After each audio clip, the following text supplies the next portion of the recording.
Tem um tema bom, tem um tema massa, tem um tema com mensagens especiais, um tema que o INEP gosta da reumatologia. Hoje é dia de reumatologia. Hoje nós vamos conversar numa pegada de revisão intensa, quente, sobre artrite reumatoide. São 6 questões no INEP, 4 no Revalida e 2 na prova do ENAD. E as 6 questões têm a mesma característica, de forma que é muito fácil prever como seria uma próxima questão do INEP sobre artrite reumatoide. Uma próxima questão do INEP sobre artrite reumatoide traria um enunciado com aproximadamente 15 linhas, contando a história clínica detalhada de um indivíduo ou de uma indivídua, só para deixar claro. Tu sabes que, enfim, enfim, tu entendeste, né, o que eu quis falar, mas enfim. Com comemorativos sugestivos da doença, e a pergunta vem ou relacionada a aspectos de diagnóstico, laboratório, por exemplo, ou então relacionados a aspectos terapêuticos. É isso que a prova gosta de fazer, está escancarado. Saindo daqui, tu podes ir ao HardWork. Se tu não tens acesso ao HardWork ainda, é gratuito. O banco de questões HardWork, pode baixar o aplicativo HardWork Medicina, se cadastrar gratuitamente. Pode entrar na página, digita no Google, HardWork. Aí tu vai cair na página do HardWork, tu pode te cadastrar lá, não vai pagar nada, tudo, sabe? E lá tu podes entrar no raio-x de prova. Os alunos Sprint e Trilha têm acesso completo ao HardWork, a tudo que tu vais ter acesso se tu não fores aluno, mas também tem acesso ilimitado a aulas, ilimitado a flashcards, né? Isso para os alunos Sprint e Trilha HardWork. Mas se tu não fores, tu pode ter acesso aos outros elementos. E aí lá tem a área do raio-x de prova. No raio-x de prova, tu clicas em distribuição por tema, é o primeiro botão que tem lá, e aí tu escolhes a banca, qual que tu queres? SUS, USP, USP Ribeirão, Unrigs, SUS Bahia, o que tu queres? E aí tu selecionas e vem a distribuição dos temas por tema, das questões por tema. Aí tu clica na artrite reumatoide, tu vai ver as questões que caíram até agora, com comentários e tal, né? Muito legal. Tem coisas que só o HardWork faz por você. É desse jeitinho, aqui é assim. Mas enfim, hoje é dia da gente conversar na pegada de revisão tradicional sobre artrite reumatoide, que é um tema delicioso e muito fácil da gente dominar, né? Artrite reumatoide que faz parte do grupo da gavetinha das artropatias inflamatórias da reumatologia, que é uma gavetinha robusta. As gavetinhas da reumatologia, cada especialidade tem a sua característica, né? Na hora que a gente vai organizar as doenças.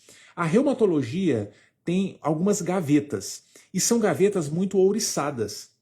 Não sei se tu já assististe a Família Dinossauros, uma série que fez, enfim, que foi famosa na época. Eu não assisti, porque não é da minha época, eu não era nascido ainda quando isso passava, mas na Família Dinossauros, se tu procurar depois no YouTube, tinha uma geladeirinha da Família Dinossauros. Na geladeira da Família Dinossauros, quando a gente abria, a gente não, né? Os personagens abriam a geladeira, os bichinhos todos saltavam para fora, desesperados, né? Gritaria e tal. Assim é a gaveta da reumatologia. Cada uma das gavetas. Gaveta das colagenoses. Quando a gente abre a gaveta, rapaz, é um monte de doença pulando para fora, desesperado, doido pra gente pegar ela assim e dar o diagnóstico, sabe? Vasculite, nossa senhora, essa daí então, né? Deus o livre. Artropatias inflamatórias, a mesma coisa, né? As degenerativas e tal, né? E por último, tem a última que fica se tremendo toda, assim, me abre, cada fibromialgia. Então são gavetas complexas de doenças que exigem muita atenção e que geralmente cada prova tem a sua predileção. O INEP, por exemplo, gosta muito na reumatologia de uma colagenose, embora já tenha explorado outra também, mas eu gosto muito de uma colagenose, lúpus. E nas artropatias inflamatórias eu gosto muito de artrite reumatoide, né? Muito mesmo. E a gente precisa amarrar o conceito, o que não é fácil, quer dizer, não é difícil. Não é fácil a gente errar uma questão do INEP, porque dá para a gente amarrar muito bem os conceitos. Porque a artrite reumatoide, ela é conceituada no livro com um mantra que é quase musical. A artrite reumatoide é uma sinovite crônica, erosiva, deformante, que envolve simetricamente as pequenas articulações periféricas. Isso é artrite reumatoide. Sinovite crônica, erosiva, deformante, que envolve simetricamente as pequenas articulações periféricas. Esse é o mantra da doença. É o mantra. Entendeu? E se esse conceito em si não ficou claro, se a gente observar como é que a doença se apresenta na prática, ele fica muito claro. A artrite reumatoide é uma doença que costuma afetar juntas de uma forma bem exuberante, priorizando o esqueleto apendicular. Esqueleto axial, o eixo, esqueleto apendicular, a periferia. Prioritariamente, a doença afeta mãos, pés e punhos. Esse é o mantra da artrite reumatoide. Quer achar artrite reumatoide em alguém?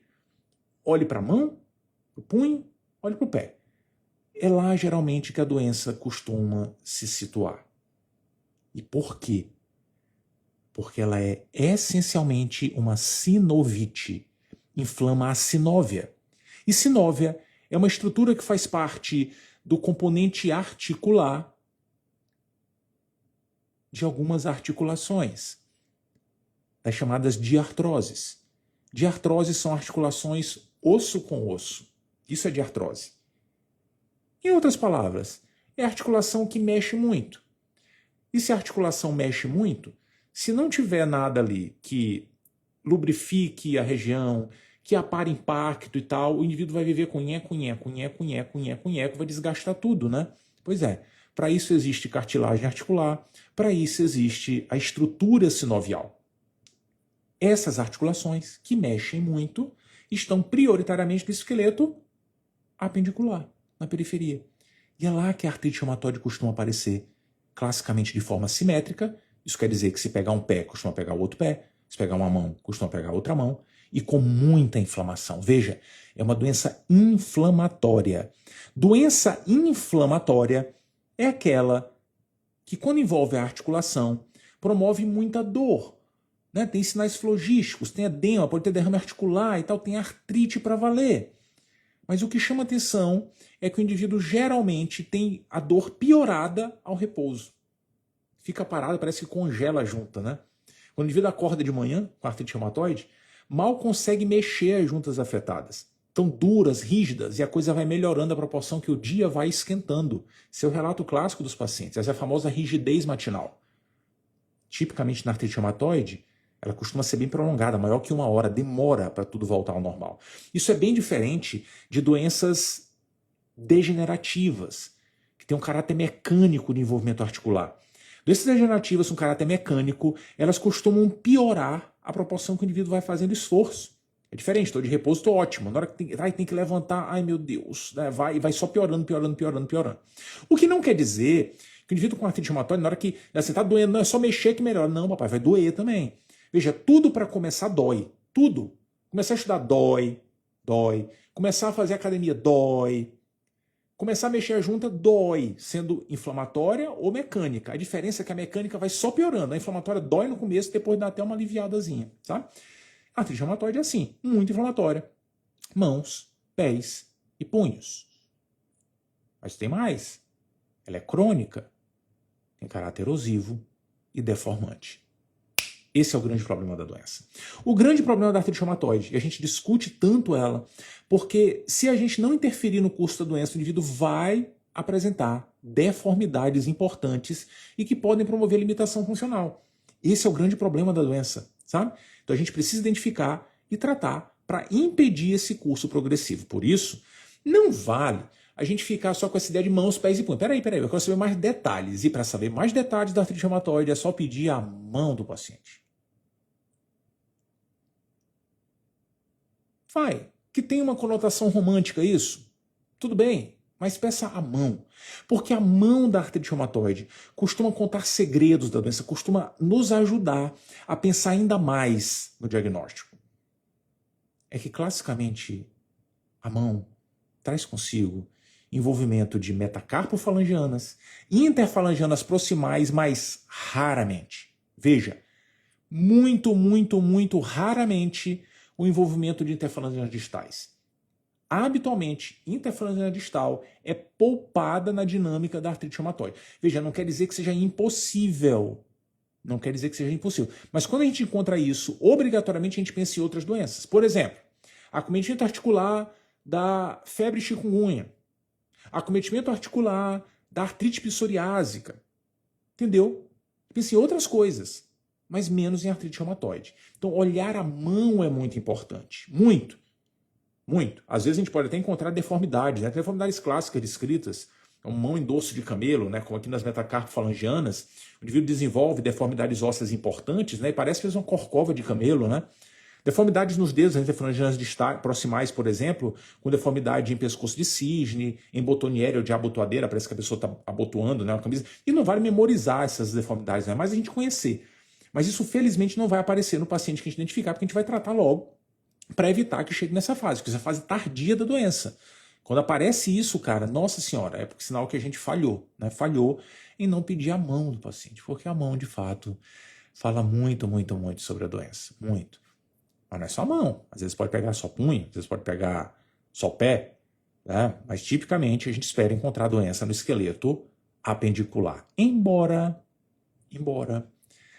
a artrite reumatoide também possa envolver a coluna. Veja, isso não é comum. Envolvimento de coluna é para outras doenças, por exemplo, as espondiloartropatias soronegativas. O mais clássico delas é a espondilite anquilosante, gerando lombalgia e tal, né? Por sinal, lombalgia é um tema queridíssimo do INEP. Nossa senhora, esse daí bomba. Bomba, bomba, bomba. Mas a artrite reumatoide não tem predileção por coluna, mas pode afetar. Pode. E sabe por quê? É porque lá em cima na coluna, aqui ó, em C1 e C2, existe uma sinova importante, o dentinho de C2, né, colando em C1. A conexão, a articulação atlantoaxial, a conexão do atlas com o axis pode sofrer com a doença. E pode ser um sofrimento importante. O indivíduo pode desenvolver complicações graves, como, por exemplo, subluxação, tá? Isso é bem complexo. A gente até pode ter envolvimento de coluna, mas aqui em cima. Isso não é habitual. O que chama atenção mesmo na doença é o envolvimento do esqueleto periférico. Embora,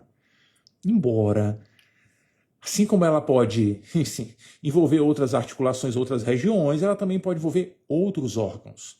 A artrite reumatoide é uma doença inflamatória sistêmica, com foco na junta, mas diversos outros órgãos podem ser afetados. Pode ter manifestação respiratória, pode ter derrame pleural, pode ter doença intersticial pulmonar, pode ter doenças de vias aéreas do pulmão, pode ter envolvimento cardíaco, qualquer camada do coração pode ser afetada, pode ter pericardite, por exemplo, pode ter miocardite, por exemplo.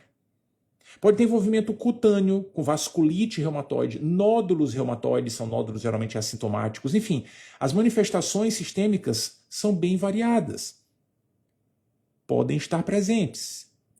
Por sinal, quando presentes, denotam que a doença tem um aspecto inflamatório talvez mais exuberante. O prognóstico costuma ser um tanto pior. Mas não se engane, não se engane. Não se engane porque é o que faz a gente pensar na doença mesmo. E o que o examinador vai levantar a bola é das manifestações articulares, principalmente da mão, principalmente pulpar e interfalangeal distal. Isso já apareceu em prova do INEP antes, numa questão que não era de artrite reumatoide. Mas a ideia do examinador era ver a gente marcar a artrite reumatoide. Mas não era. E tinha todo um contexto de para outra coisa, mas tinha a mão envolvida. E aí tinha que lembrar disso. Interfalangeal distal? De jeito nenhum. De jeito nenhum. Para pensar na doença, esperamos um envolvimento exuberante com sinovite, crônica, simétrica, de pequenas articulações periféricas. É assim que a gente pensa para valer, e aí, obviamente, a gente tem que partir para definir o diagnóstico. E a gente tem algumas ajudas no processo, tem. O que? A radiografia? Cara, a radiografia pode mostrar algumas alterações, sim, precocemente, até pode, mas que não vão ajudar a definição diagnóstica. E as alterações mais exuberantes da doença costumam aparecer em fases mais tardias. Então, a gente não espera dar diagnóstico através da radiografia. Quem vai nos ajudar são outras coisas, como, por exemplo, o painel imunológico. Muita atenção. O painel imunológico ajuda, sorologia. Porque existe um marcador clássico da artrite reumatoide. Todo mundo sabe quem é. O fator reumatoide. O fator reumatoide recebe esse nome porque a sua primeira identificação foi vinculação à artrite reumatoide. Tudo bem? Mas depois descobriu que ele faz um carnaval na medicina, às vezes não quer dizer nada também, mas ele está lá. E é um marcador clássico. É um marcador clássico e um marcador interessante. Só que tem alguns problemas. Por exemplo, se a gente for até um ambulatório de artrite reumatoide, só tem paciente com artrite reumatoide aqui na sala de espera. Vamos fazer uma pesquisa. Ei, vocês aqui, atenção, atenção, atenção, atenção. Quem de vocês aqui, todos vocês têm artrite reumatoide? Ó, você acompanhante não tá fora, tá? Mas vocês todos aqui têm. Quem de vocês tem o fator reumatoide positivo? Aí tu pensa que a torcida do Flamengo vai levantar a mão. Não. Não vai não. 70% das pessoas só vão levantar a mão. Tem paciente com artrite reumatoide, fator reumatoide negativo. Vai dizer, não, tá errado. É porque essas pessoas estão bem tratadas. Não. O fator reumatoide, ele não sofre influência do tratamento da artrite reumatoide. Não sofre. Não sofre. Tem nada a ver com o tratamento. Tá bem tratado ou não tá, ele fica positivo. Fica. O detalhe, o ponto mesmo, é que ele nem sempre estará positivo. Se ele estiver negativo, não afasta a doença. Esse conceito é o de sensibilidade. É um teste que tem uma sensibilidade em torno de 70%. A gente vai ter 30% de falsos negativos. Entendeu?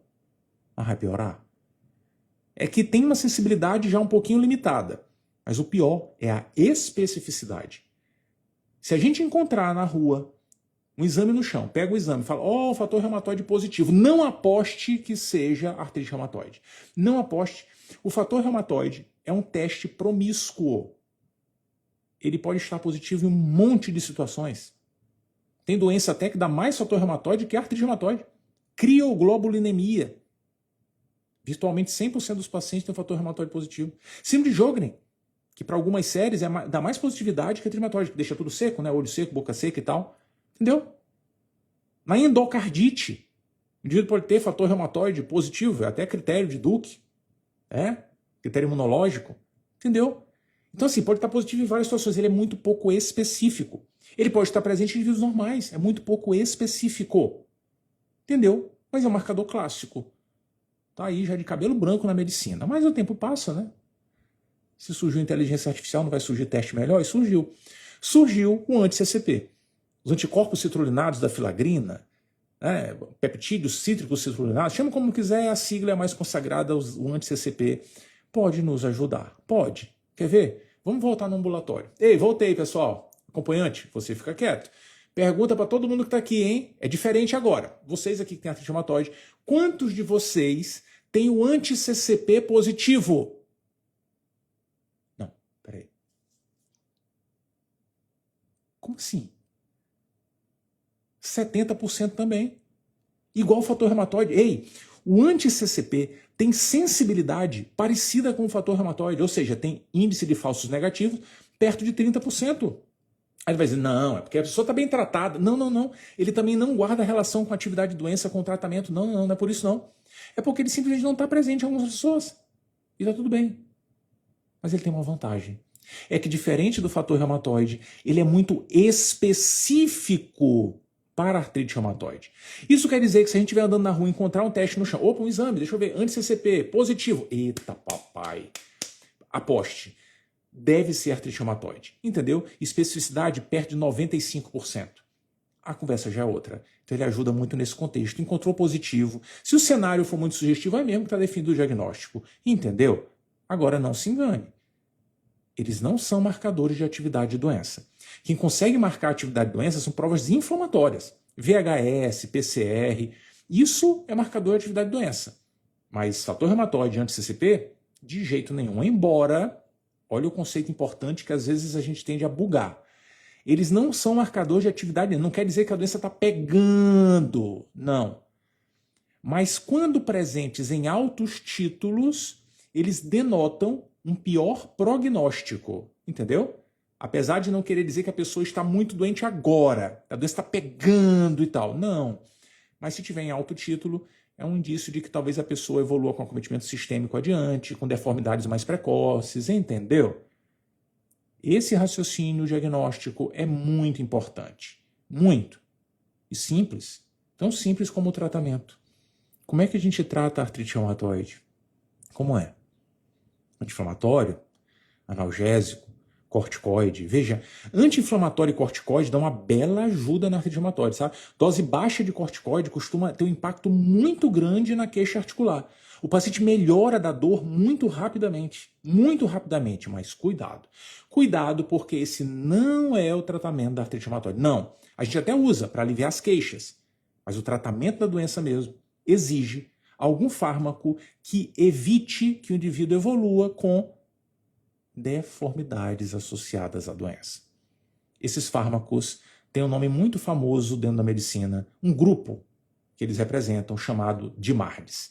DIMARDs são os fármacos modificadores de evolução na artrite reumatoide. Existem DIMARDs biológicos e DIMARDs não biológicos. Biológicos são agentes biológicos, que geralmente a gente reserva para casos mais graves ou para os casos refratários. Tudo bem, mas o que a gente precisa conhecer mesmo, e o que é queridíssimo de prova, são os DIMARDs não biológicos. 4 fármacos que a gente pode considerar no tratamento da artrite reumatoide e que têm impacto na evolução da doença. Metotrexato, sulfasalazina, hidroxicloroquina, leflunomide. Esses 4 fármacos podem ser usados no tratamento inicial e têm impacto, de fato, na evolução. Claro, se não der certo, a gente vai pensar em dar um agente biológico, né, associar DIMARD e tal, a gente vai mudar um pouquinho a dinâmica. Mas no início, geralmente é assim que a gente alinha o tratamento. O fármaco preferencial mais utilizado é o metotrexato, porque de todos eles é o fármaco que começa a agir mais rapidamente. Então, geralmente é o de escolha.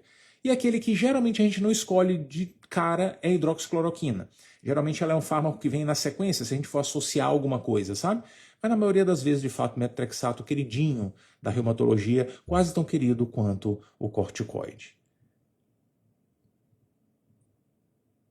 Eu não tenho mais nada para falar. É isso.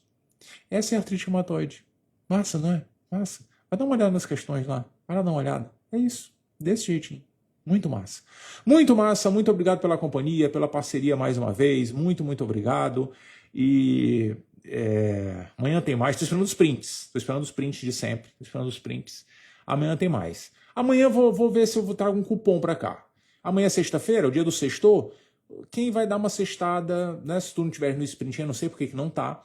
Mas eu trago cupom? Não sei, vou pensar. Vou pensar se eu trago um cupom. Eu disse que eu ia vir armado de cupom agora, dependendo de como fosse a live, eu ia soltar um cupom aqui. Acabei que eu nem trouxe hoje. Mas eu vou pensar se amanhã eu trago. Faz um print e bota lá. Sexta tem cupom. Aí eu vou ver. Se tiver vários prints com sexta tem cupom, aí eu vou pensar nessa possibilidade. Valeu? Muito obrigado pela companhia, pela parceria. Amanhã a gente se encontra de novo, 19h10, nosso horário padrão. Valeu? Tchau, tchau, tchau.